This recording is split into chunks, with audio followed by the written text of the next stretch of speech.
Hi everyone, thank you very much for stopping by and returning to the old world. Today let's talk about the month of June and why it's important for wargaming. Now the obvious thing to think about here is we've just had the 80th anniversary of D Day, an event which marked really the turning of the tide of the war in Western Europe during World War II and the start of the liberation of France from German rule. I think I should, however, mention as a bit of an aside on this that I do think it's important, as much as there's been all the big commemorative events for D-Day, and rightly so, here in the UK and in places such as France, that we shouldn't also forget the sacrifices made in other theatres, such as the famous D-Day Dodgers that fought their way up through Italy, fighting battles in really challenging and difficult conditions and on really, really tough terrain. And of course, June isn't just about World War II. We've also had the anniversary of the Battle of Waterloo, again another major event in Western European history, marking the final major defeat of Napoleon Bonaparte and the end of his dreams, really, of hegemony over continental Europe. And while Waterloo wasn't the final shots fired of the Napoleonic Wars, there did continue to be a few more scraps until everything was finally brought to an end. It was the major decisive battle that brought the 100 Days campaign effectively to a conclusion. So why do I talk about these events and these anniversaries? What relevance does it have to us as wargamers, and knowing my audience is predominantly interested in Warhammer the Old World? How does historical conflicts apply to us? Well, I'm sure many of you, like myself, do take a keen interest in military history. Many of you may have started with airfix models and things like that when you were younger.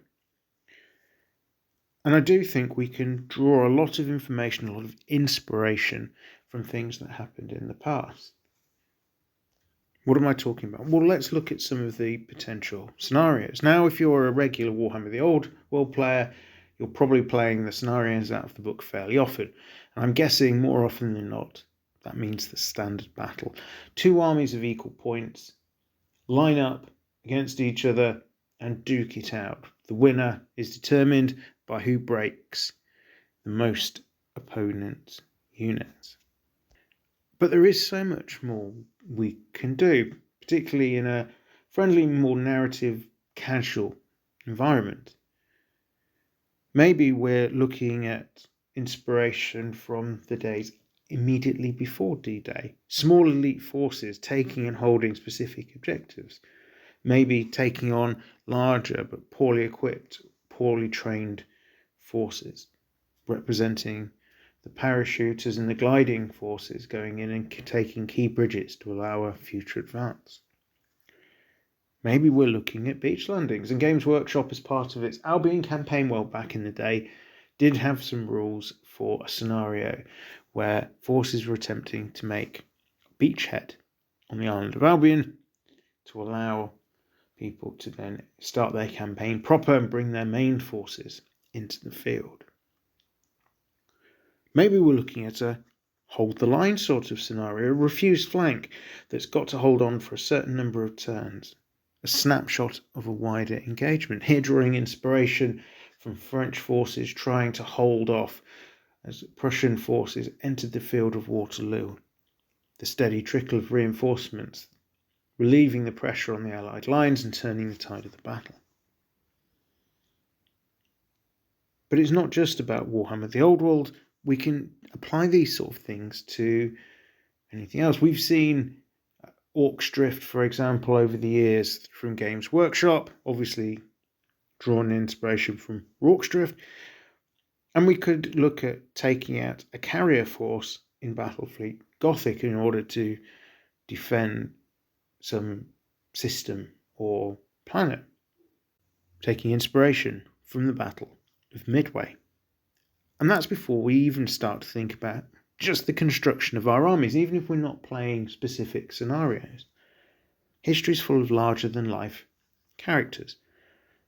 People that have achieved an awful lot, some cases really by sheer force of will, driving people to follow them. In the spirit of talking about the anniversary of Waterloo, Napoleon Bonaparte, the ogre, the tyrant. The ogre tyrant? Why not? It's a great opportunity to do a little bit of modelling if that's your thing, and maybe start basing an army around that theme. A bunch of man-eaters with tall bearskins on, clinging onto their handguns. Be quite an interesting project if you've got the skills to see it through, or merely want to test yourself and just try something a little bit different. And it's not just about individual characters, individual generals. We can look at whole armies and try and take some flavour from history, whether this be for 40k, for example, the Imperial Guard, obvious example, drawing inspiration from, say, the Allied forces at Monte Cassino. Maybe you're an Empire player and you want to base your forces on a pike and shot force, so handguns and spearmen based on the English Civil War, for example. Your Bretonnian force could be inspired by a particular lord and his retinue that fought at Agincourt or Crécy. The list goes on and on. So why is June important? There's been a couple of big anniversaries, and I think this really reminds us about the importance of history, not just when we, and quite rightly, pay respects to those that fell for freedom, the people that were forced to take up arms when, quite frankly, they didn't want to go and kill other young men and boys, but were put in a position where they really had to serve their nation.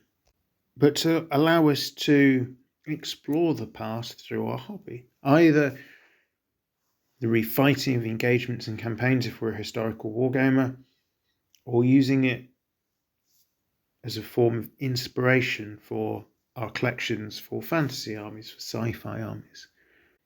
Using the past to build upon and expand our interest and understanding of the game systems in which we play. Whilst Games Workshop for Warhammer games, 40k, Old World, etc. does control the lore, there are so many gaps that are already built in, deliberately I think, so we can explore this ourselves, creating our own systems, our own sectors, our own islands on the Warhammer world. And we can have our own campaigns, our own scenarios, our own bespoke forces based off the things that have happened. All that remains for me to say is thank you very much for listening to my thoughts on this topic. If you've enjoyed this video, and perhaps if you have, go away, check out the back catalogue. There's loads of things you can check out there. Enjoy those videos too, then maybe consider subscribing, liking, spending a few minutes watching some videos. It's the best way of supporting a small channel such as this one, which does not aim to take your money directly beyond cashing in on a few adverts in the videos. Once again, thank you very much for listening. I am returned to the old world. Have a great day.